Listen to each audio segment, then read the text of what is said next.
जय महाराष्ट्र. मी सौ रेश्मा तपासे. आज आपल्यासमोर येण्याचं कारण आपल्या जे अवतीभोवतीचं जे वातावरण झालेलं आहे, जसं आपण सिमेंट कॉन्क्रीटच्या जंगलात राहतोय बरीच वर्षांपासून.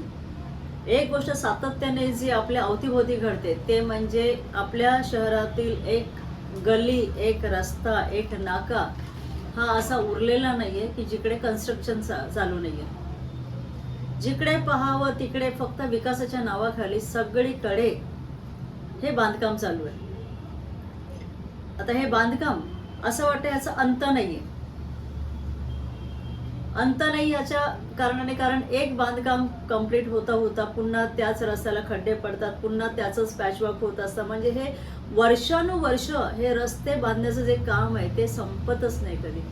आणि ह्याला असं वाटतं, खरोखर असं वाटतं की ह्याला अंत नाहीये. आणि अवतीभोवती सगळीकडे म्हणजे तुम्ही बघा ना, आपण जेव्हा सकाळी उठतो आपल्याला वाटतं की समोर धुकं पसरलेलं आहे, पण ते धुकं नसून काय असतं, धुळीचे कण आपल्या अवतीभोवती फिरत असतं.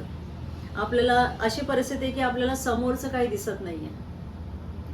यामध्ये काय झालंय, कन्स्ट्रक्शनच्या नावाखाली कुठे मेट्रोचं काम चालू आहे, कुठे रस्ता रुंदीकरणाचं काम चालू आहे. आणि ह्या विकासाच्या नावाखाली जे पारंपरिक झाडं जी आपल्या देशामध्ये होती, जसं वडाचं झाड आहे, पिंपळाचं झाड आहे, अशी जे मोठी मोठी जे जुनी झाडं होती, ह्या रस्ता रुंदीकरण आणि मेट्रोच्या नावाखाली हे जे जुनी झाडं आहेत, जी मोठी झाडं आहेत, ज्याच्याने ऑक्सिजन आपण भरपूर प्रमाणामध्ये निर्माण करण्याची क्षमता होती, असे सगळे वृक्ष जे होते हे छाटण्यात आले, हे मारण्यात आले, हे जाळून टाकण्यात आले. आणि संपूर्ण रस्त्याला तुम्ही बघा, जे शोची झाडं आहेत ती लावली जातात, जे टेम्पररी झाडं आहेत ती लावली जातात, पण तुम्हाला कुठेही अगदी कमी प्रमाणात तुम्हाला कुठंतरी वडाचं झाड दिसेल, कुठंतरी पिंपळाचं झाड दिसेल. पण पूर्वी जसं आपल्याला रस्त्याच्या कडेला जी झाडं दिसत होती, आज त्या झाडांचं प्रमाण नगण्य झालेलं आहे. आपल्या परिसरामध्ये सुद्धा जेव्हा कन्स्ट्रक्शनचं काम चालू असतं त्यावेळेला सगळी झाडं ही छाटलेली असतात. आणि जी झाडं आहेत त्यांचा आपल्याला, मला नाही वाटत असा काय उपयोग होतो विशेषतः. कारण जी पारंपरिक जी झाडं असतात, आंब्याचं झाड आहे, वडाचं झाड आहे, जसं मी म्हटलं आता पिंपळाचं झाड आहे, ही जी मोठी मोठी झाडं जी आपली आहेत, ही झाडं कुठेतरी नष्ट होत आली. आणि त्याचा परिणाम आपल्या दैनंदिन जीवनावरती इतका मोठ्या प्रमाणात होतोय. आणि त्यामध्येच काय होत आहे, कांदळवन, जे कांदळवन आहेत ते कट झालेले आहेत मोठ्या प्रमाणात. जे समुद्राची जागा, जी खाडीची जागा आहे, तिथे भरणा चालू आहे, तिथे अनधिकृत वस्त्या बसलेल्या आहेत किंवा अनधिकृत तिथे क्लब्स, हॉटेल्स असे उभे राहिलेले आहेत. म्हणजे आपण विचार करा, निसर्गापासून किती दूर दूर होत चाललेलो आहोत. कुठेतरी टोलेजंग इमारत्यांचं काम चालू आहे. म्हणजे एक ठिकाण असं नाहीये, एक नाका असं नाहीये जिकडे काम चालू नाहीये. सिमेंटचे धूळ जिकडे हवेमध्ये सगळीकडे पसरत असतात. आणि अशामध्येच आपल्या मीरा भाईंदर शहराचं जर म्हटलं तर इकडे पाण्याची सुद्धा कमतरता.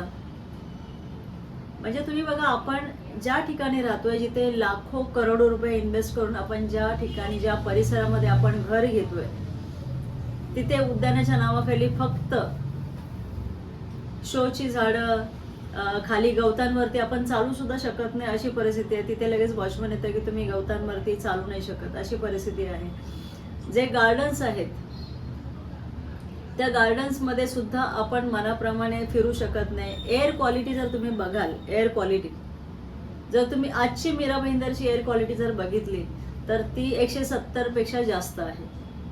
म्हणजे एअर क्वालिटी इंडेक्स जो आहे तो मिनिमम 50 पासून ते 100 पर्यंत ठीकठाक असतो. 100 पासून 150 पर्यंत पोरच्या रेंजमध्ये येतो. आणि 150 पासून त्याच्या पुढे जेव्हा आपण जातो तेव्हा तो अनहेल्दी असतो. म्हणजे तुम्ही बघा, आता जर आपला या वेळेसचा एअर क्वालिटी इंडेक्स 170च्या पुढे आहे, म्हणजे अनहेल्दी आहे.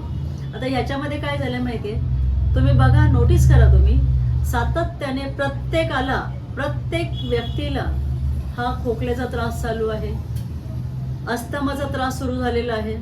ज्यांना अस्थमा आहे त्यांना हा परिणाम जास्त प्रमाणात होतो. ज्यांना काही नव्हता त्यांना अस्थमाचा त्रास सुरू झालाय. प्रत्येक वेळेला आपण जाताना तोंडावरती मास्क घालून जातो. म्हणजे हे काय चालू आहे मला समजत नाही. हा विकास नक्की कोणाचा होतोय? आणि हा जर विकास होतोय आणि हा आपल्यासाठी विकास होतोय, आपलाच पैसा वापरून जर हा विकास होत असेल, तर हा विकास आपल्या प्रेतावर उभा राहणार आहे का? आपल्या सरणावरती हा विकास चालू आहे का? हा विकास कोणी मागितलेला आहे? म्हणजे जेव्हा आम्ही आमचे लहानपणाचे दिवस जेव्हा बघतो, तेव्हा आम्हाला आठवतं की आम्ही शाळेतून घरी जाताना जागोजागी वडाच्या पारंब्या लोंबलेल्या असायच्या. आम्ही खेळता खेळता त्या वडाच्या झाडाला झोके देत देत आम्ही घरापर्यंत यायचं. पण आता लहान मुलांना ही झाडं सुद्धा माहिती नाहीत. वडाचं झाड, त्याच्या पारंब्या काय असतात हे लहान मुलांना माहिती नाहीये. लहान मुलांना काय, मोठ्या मुलांना सुद्धा माहिती नाहीये. फक्त वट पौर्णिमेच्या दिवशी एक झाड महिला शोधत असतात की ज्या झाडाच्या भोवती आम्हाला फेऱ्या मारायचं. एवढंच काय ते वडाचं महत्त्व सध्याच्या पिढीला माहिती आहे की ह्या वडाच्या झाडाला आम्ही फेऱ्या मारतोय.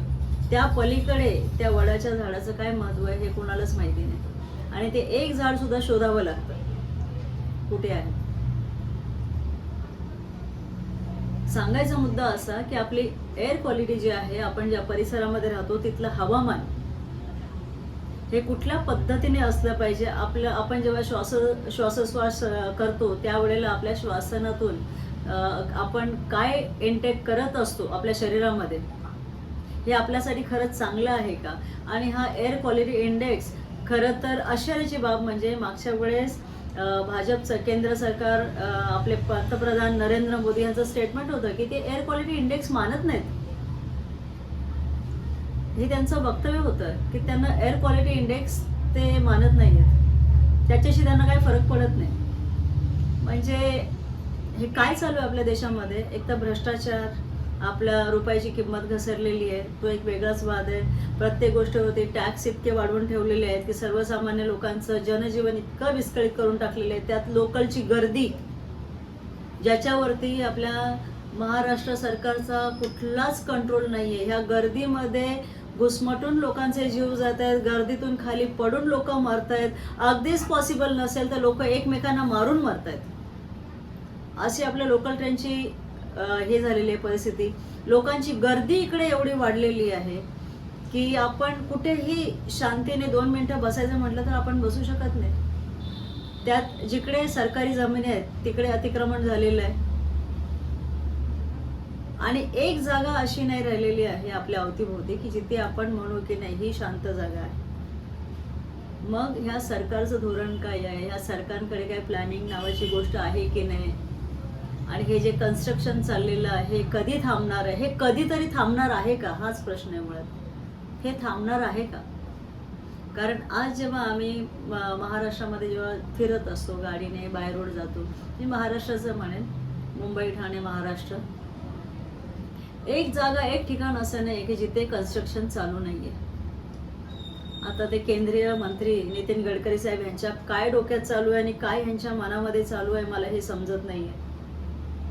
लोकांची तब्येत इतकी खालावलेली आहे, इतकी खराब झालेली आहे. गरज आहे आपल्याला पर्यावरण वाचवण्याची.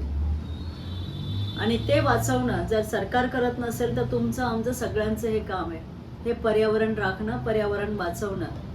तर माझी ह्या व्हिडिओच्या माध्यमातून प्रत्येकाला विनंती आहे की ज्याला जसं जमेल तसं, जी पारंपरिक झाडं आहेत आपल्या देशातली, जी मोठे मोठे वृक्ष आहेत, ज्याच्याने आपण ऑक्सिजन लेवल आपला खूप चांगला करू शकतो, अशी झाडं जास्तीत जास्त आपल्या परिसरात, आपल्या विभागामध्ये जिकडे तुम्हाला शक्य असेल तिकडे तुम्ही ही झाडं लावा आणि जगवा. ही माझी प्रत्येकाला विनंती असेल. जिकडे तुम्हाला वाटतंय की इकडे अनधिकृत काहीतरी चालू आहे तिकडे तुम्ही आवाज उठवला पाहिजे. कारण हे फक्त सरकार, जर सरकार लक्ष देत नसेल तर हे लोकशाही आहे. आपण मिळून या गोष्टीवरती लक्ष दिलं पाहिजे आणि पर्यावरण सुधारवलं पाहिजे. कारण आता परिस्थिती इतकी खराब आहे. आत्ताच आपल्याला इतकी आजार, इतक्या कोवळ्या मुलांना लागलेले आहेत. अस्थमा असेल, हे तर नॉर्मल गोष्ट झालेली आहे सध्या की लहान मुलांना सुद्धा अस्थमाचा प्रॉब्लेम सुरू झालेला आहे. ही खूप गंभीर गोष्ट आहे. लिव्हरचे प्रॉब्लेम सुरू आहेत, घशाचे प्रॉब्लेम सुरू आहेत. हे अतिशय गंभीर गोष्ट आहे. हे आपल्या समाजाला एक आजार लागलेला आहे. कधी कधी असं वाटतं की हे सगळं प्लॅन तर नाही आहे ना. ज्या प्रकारे कोरोना प्लॅन होता त्या प्रकारे हे सगळं प्लॅनिंग तर नाही आहे ना. लोकसंख्या कमी करण्यासाठी, लोकांना आजारी पाडणं, लोकांचं शरीर कमकुवत करणं. तर माझी प्रत्येकाला विनंती आहे या व्हिडिओच्या माध्यमातून की आपल्या सगळ्यांची जबाबदारी आहे, सगळ्यांनी पर्यावरण जगवा, तर आपली पुढची पिढी सुरक्षित, हेल्दी अशी जन्माला येईल. तर प्रत्येकाने झाडं लावा आणि ती जगवा सुद्धा. एवढं बोलून थांबते. जय हिंद, जय महाराष्ट्र.